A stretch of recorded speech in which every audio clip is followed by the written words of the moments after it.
Before we get started, there's something I'd just like to tell you really quickly. When I came down here a couple of weeks ago to have a look at the hall, I got chatting to a few of the guys that helped put this event together. And I told them that I was a personal trainer and the subject of my talk. And they said, well, that's easy. You just have to get up there and say, you're all too fat. You need to eat a little bit less and you need to move a little bit more. You need to stop being so lazy and stop being so greedy. And I thought that was really interesting given what I had to say today. I'd like to talk to you about a failure that I had a few years ago. I'd like to talk to you about a client I had named Angela. Angela was a fairly common client for people in my business.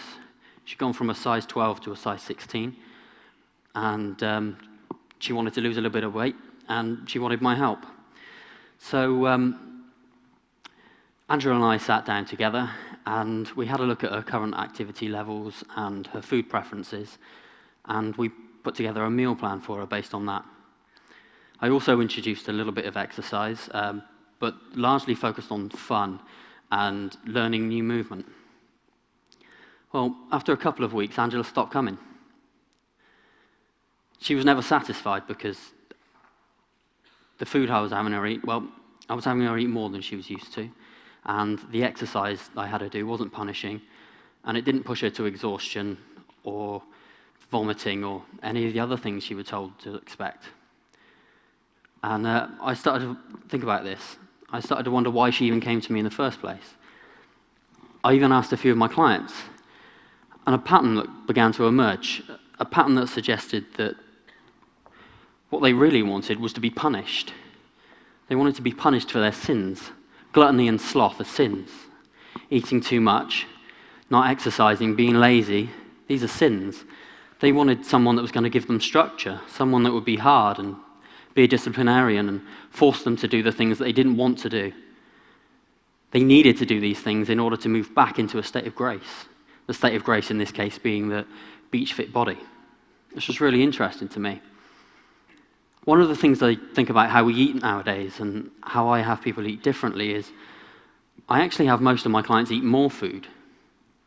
I have them eat more food because most of them are mostly eating manufactured foods. Foods like grains and cereals and ready meals that are very low in nutritional value but very high in salt and fat and sugar.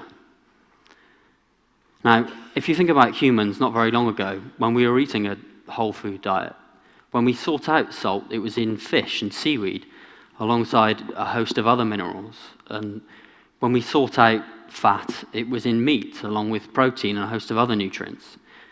And when we sought out sugar, it was in fruit and vegetables alongside a host of other vitamins that we need for good health. I began to realize that essentially we're starving. We just don't realize it because we're still putting food into our mouths.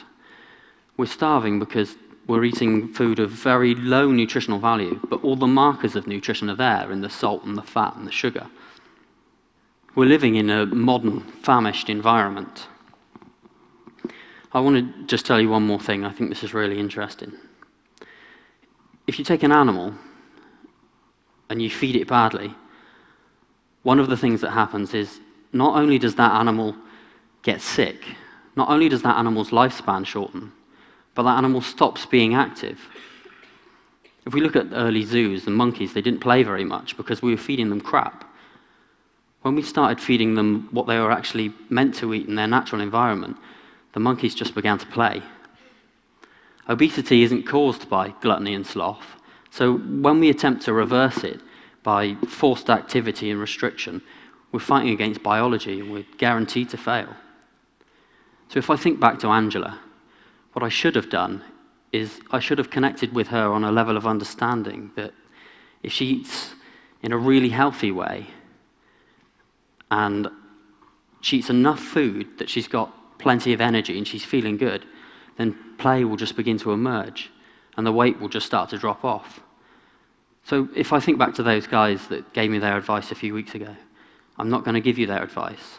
I'm going to tell you that if you eat beautifully, if you learn how to play, then good health will just start to emerge.